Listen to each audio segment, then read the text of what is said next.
નર્મદા જિલ્લાના સાગબારા તાલુકાના રણબુડા ગામમાં ભારે વરસાદના કારણે એક પરિવારને મોટું નુકસાન વેઠવાનો વારો આવ્યો છે.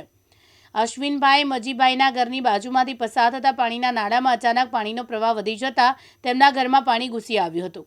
આ ઘટનામાં ઘરમાં રહેલું ખાવાનું અનાજ, ઘર વપરાશના વાસણો તેમજ અન્ય જરૂરી સામાન પાણીના પ્રવાહમાં તણાઈ જતા પરિવારને ભારે આર્થિક નુકસાન થયું છે.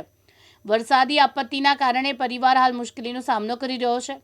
રણબુડા ગામના ગ્રામજનોએ રાજ્ય સરકાર તથા સંબંધિત તંત્રને અપીલ કરી છે કે અસરગ્રસ્ત પરિવારની તાત્કાલિક મુલાકાત લઈ નુકસાનીનું સર્વેક્ષણ કરવામાં આવે અને સરકારના નિયમ મુજબ શક્ય તેટલી વહેલી તકે સહાય આપવામાં આવે.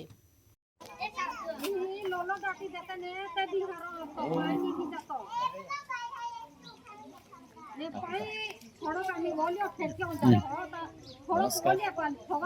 તો આજરોજ અમારા ગામ રણબુડામાં જે આજે વરસાદ તારીખ 6/7/2026 સોમવારના રોજ જે 4 થી 5ના ગાળામાં જે વરસાદ પડ્યો તેમાં અચાનક અશ્વિનભાઈ મંજીભાઈ વસાવા એમના ઘરની આસપાસ જે આપણે નાળું જાય છે તો અચાનક પાણીનો પ્રવાહ વધવાથી એમના ઘરમાં જે આપણે વાંસનું બનાવેલું ભીત જે તોડીને અંદર પાણી ઘૂસી જતા અશ્વિનભાઈ વસાવાના ઘરે જે અમુક આપણે ખાવાનું અનાજ ને વાસણો કંઈક ઘર વખરી ચીજ વસ્તુ હતી અમુક તણાઈ ગઈ છે. જેટલી હાથ લાગી એટલી બચાવી છે અને મોટાભાગની વસ્તુ તણાઈ ગઈ છે. તો અમારી તો ખાસ અત્યારે જે સરકાર છે એમની અપીલ છે કે આ ભાઈને જલ્દીથી આર્થિક સહાય રૂપે કંઈક મદદ કરે.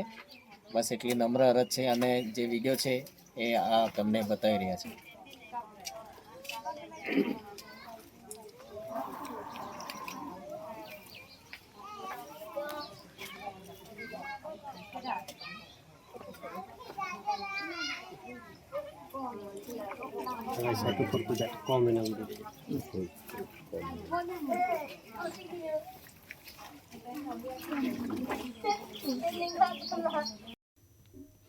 જયદીપ વસાવા, દિવ્યાંગ ન્યૂઝ, નર્મદા.